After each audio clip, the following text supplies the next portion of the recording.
One day, a poor woman came through the village. She looked like a beggar. Her clothes were old and dirty, and there was blood on her feet. And being weary, she sat down under a tree to rest. The star child saw her and said, "Look at that ugly old beggar woman. Let's send her away." So he came near and threw stones at her. She looked at him with fear in her eyes. The woodcutter saw what the star child was doing. He ran to him and said, "Why is your heart so cold? What has this poor woman done to you?" The star child was angry. "You cannot question me. I am not your son." "That is true," said the woodcutter, "but I helped you. I was sorry for you when I found you in the forest." When the old woman heard this, she made a loud noise. Then she fell into a swoon. The woodcutter carried her into the house to his wife. They brought food to her, but she did not eat or drink. She asked, "Did you say that the child was found in the forest? Was that 10 years ago, 10 years ago today?" "Yes," said the woodcutter. "I found him in the forest exactly 10 years ago." "And what signs did you find with him?" she cried. "Did he have a coat of gold with silver stars on it?" "Yes," said the woodcutter. He took the coat out of the box and showed it to her. "He is my little son. I lost him in the forest. I have traveled the world, trying to find him." The woodcutter went out and called to the star child, "Come into the house. Your mother is waiting there for you." The star child ran into the house. But when he saw the old woman, he laughed. "Where is my mother?" he asked. "I can only see this dirty old beggar woman." The woman said, "I am your mother." He said, "I am not your son.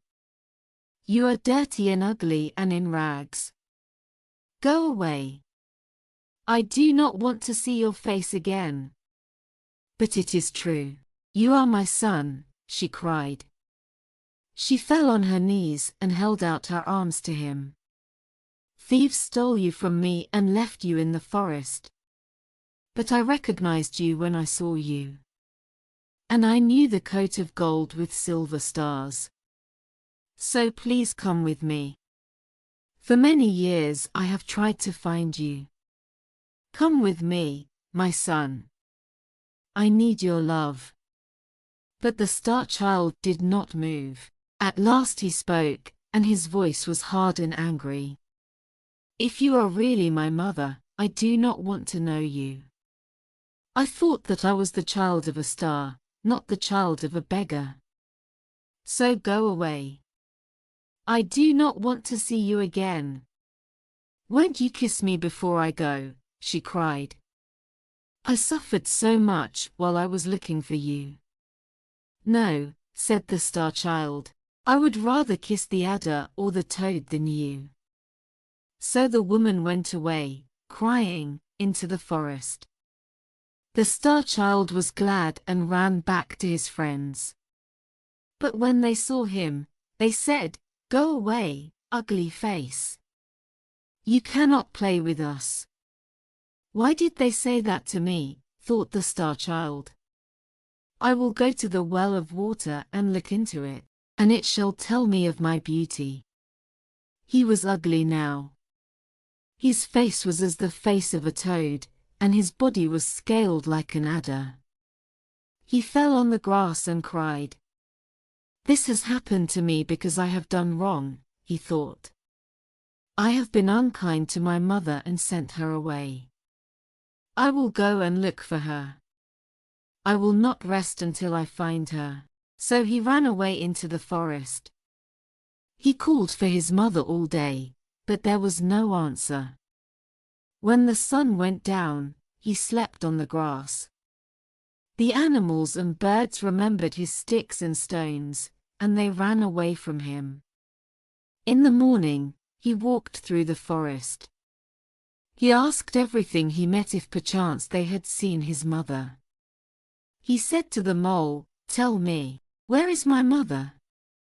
And the mole answered, "You has blinded my eyes. How should I know?" He said to the linnet, "You can fly over the tops of the tall trees, and can see the whole world. Tell me, can you see my mother?" And the linnet answered, "You cut my wings for your pleasure. How should I fly?" The star child cried and asked them to forgive him. Then he continued walking. On the third day, he came out of the forest and into open country. He passed through villages, and the children threw stones at him. The men sent him away,